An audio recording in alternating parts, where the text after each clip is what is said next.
महान सिकंदर भारत आया। उसने एक फकीर के हाथ में एक चमकती हुई चीज देखी।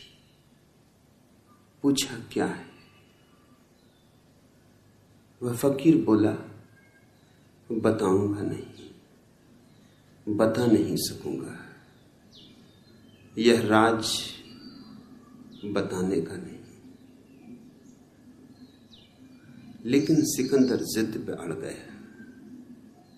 उसने कहा, हार मैंने माननी जीवन में कभी सीखी नहीं, जान कर रहूंगा।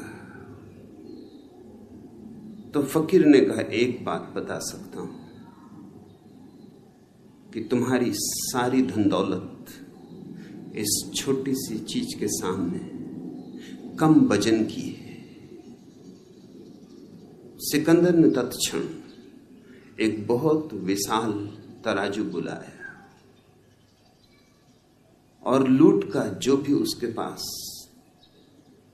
सामान था, हीरे जवाहरात थे, सोना चांदी था, सब उस तराजू के एक पलवे पे चढ़ा दिया।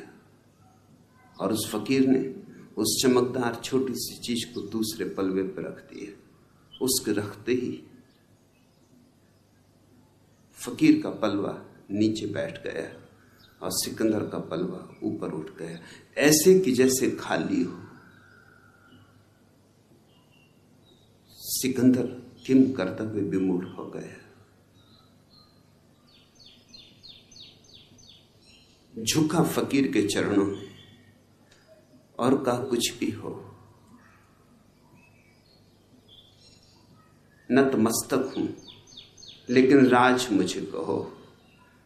फकीर ने कहा, राज कहना बहुत मुश्किल है, कहा नहीं जा सकता, इसलिए नहीं कह रहा हूं। लेकिन तुम झुके हो, इसलिए एक बात और बताए देता हूं। एक चुटकी धूल उठाई रास्ते से और उस चमकदार चीज पर डाल दी, और न मालूम क्या हुआ कि फकीर का पलवा एकदम हल्का हो गया और ऊपर की तरफ उठने लगा, और सिकंदर का पलवा भारी हो आया और नीचे बैठ गया। स्वभाव था सिकंदर तो और भी चकित हुआ। उसने कहा, यह मामला क्या है? तुम पहेलियों को और पहेलियां बना रहे हो और उलझा रहे हो।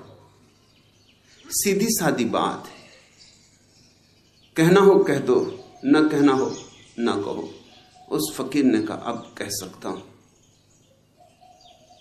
अब तुम जिज्ञासा से पूछ रहे हो, अब जोर जबरदस्ती नहीं। यह कोई खास चीज नहीं, मनुष्य की आंख है। धूल पड़ जाए 2 कौड़ी की, धूल हट जाए तो इससे बहुमूल्य और कुछ भी नहीं।